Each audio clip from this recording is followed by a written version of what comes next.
The beginning of 804 is a chance for the characters in the show to say goodbye. We really wanted to show just how many people fell defending Winterfell and defending the living. Thousands of them are on these massive pyres. The feast scene was a very different tone than the scene in the first episode of the series. Everyone's thinking about what they've just seen and the people they've lost. They've just burnt their comrades' bodies, so it's, you know, it has that kind of appropriate, dark, somber beginning. Dany kind of structures the feast scene in a way. I mean, she's really the person whose emotions and choices are guiding the scene. And things start to shift a little bit when Daenerys calls forward Gendry and names him the new Lord of Storm's End. Gendry. It's almost like, as the queen, she's giving people permission to celebrate what they've done. Things start to relax a little bit. These people did survive, and they won. They emerged victorious. And so what started as a very funereal scene gradually starts to shift into more of a party atmosphere as people get drunker and drunker. That shift does not happen with Daenerys. She's scarred by the events that just took place, but she's also very much thinking about what Jon Snow told her, and she's really shaken when she sees everyone celebrating with him and talking about what a madman and what a king he is for getting on a dragon. He has love and respect from these people that even with the gesture that she just made, she can't ever equal. She realizes that his true identity is a real threat to her if it comes out. So she's in a fairly dark place, and while other people are starting to try to celebrate their survival and their victory, Dany's not in a celebratory mood. After the feast, she comes to talk to him, and with the intention of making this all work out and of bringing things back to the way they were before. There's a moment where they're kissing, and it seems like things are kind of getting back to where they were, but it's almost as if he remembers all of a sudden what she really is. It's tense for him. For her, she grew up hearing all these stories about how their ancestors who were related to each other were also lovers, and it doesn't seem that strange to her. For him, it is a strange thing. Once Dany introduces the idea that everything can be as it was if Jon keeps this secret buttoned down and tells no one, she's introducing a conflict that plays forward. From his standpoint, he's already declared his loyalty to her. He's promised her, and he's a man of his word.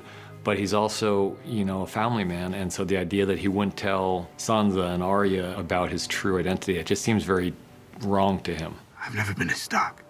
He thinks he can have it both ways, that he can tell Arya and Sansa the truth about who he really is, and he can maintain his loyalty to Dany, and everyone's going to learn to live together. I need to tell you something. One thing everybody who comes into contact with this information seems to understand is how incendiary the information is. Sansa's left with a very difficult decision because she promises Jon that she won't tell anyone. And yet when she's sitting up there on that wall with Tyrion, she knows what will happen if she gives Tyrion this information. She's a student of Littlefinger, and she knows how information travels, and she can think many steps ahead into the game the way Littlefinger did, and know that if she tells Tyrion, it's almost impossible for Tyrion not to tell Varys. And if you tell, I think these are all things that have been occurring to Sansa between the time we see her get that information and the time she passes the message on. Tyrion. What if there's someone else? I think the Jaime-Brienne relationship has always been fascinating to us because they're such dissimilar characters, and yet there's a real chemistry between them. Tyrion kind of calls out the elephant in the room, and it manages to drive Brienne out of the room, and in doing so, drives Jaime out of the room as well. Even as drunk as they both are, it's impossible for them to confront what they're doing with words, even as they're doing it, until the very end of the scene.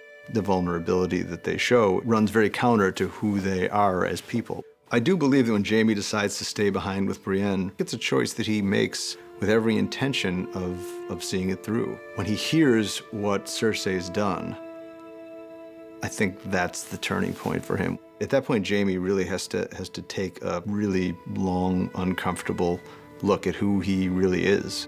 As much as Jaime cares for Brienne and admires her and loves her, he's got almost an addiction to Cersei that he just can't break. So even though he's given a kind of a chance at happiness and some kind of different life for himself, he he can't take it. He can't, he makes the choice to go back to Cersei.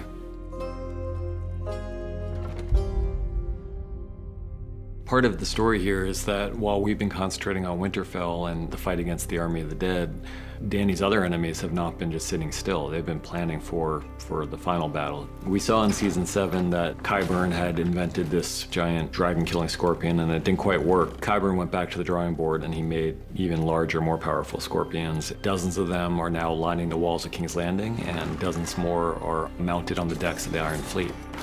While Dany kind of forgot about the Iron Fleet and Euron's forces, they certainly haven't forgotten about her, and they're just waiting for her to come back. By this point, they would have gotten news that her armies emerged victorious and were going to head south, and so they're just waiting in ambush for her return.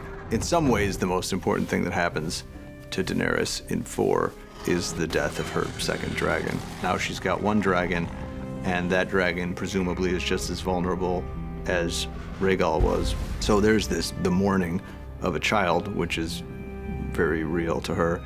And then their best friend is taken. Dany knows that once Cersei has Missandei, that she's not going to see Missandei alive again. This is a moment for Cersei where she has a chance to maybe to flee and get away if she surrenders, but that's, I think anyone who knows Cersei knows she's not going to make that choice. Her feeling is, if I give up the throne, I'm dead. And so my only chance now is to win. And that's what she says to Ned Stark in season 1. When you play the Game of Thrones, you win, or you die. Dany is this young queen coming to try to usurp her, and Cersei's not going to give up the throne that easily. She's captured an enemy, and this is how Cersei deals with enemies. Tyrion's perspective is, you know, while we have these various wars for supremacy and everything, let's not forget about the people who are going to suffer the most from it. He can envision what will happen in King's Landing if these two armies clash and dragons are involved, and it's an obvious catastrophe. She feels like the odds are actually pretty good for her at this point, and she's willing to roll the dice. I think for Cersei, the only good prisoner is a dead prisoner. She's really back where she was at the very beginning. Emotionally, she's alone in the world, and she can't really trust anybody. People have underestimated Dany's strength many times before, and no one's really done very well underestimating her strength. Unlike then, she's extremely powerful, and unlike then, she's filled with a rage that's aimed at one person specifically. I think what's probably echoing in Dany's head in those final moments would be Missandei's final words. Dracarys is clearly meant for Dany. Missandei knows that her life is over, and she's saying, you know, light them up.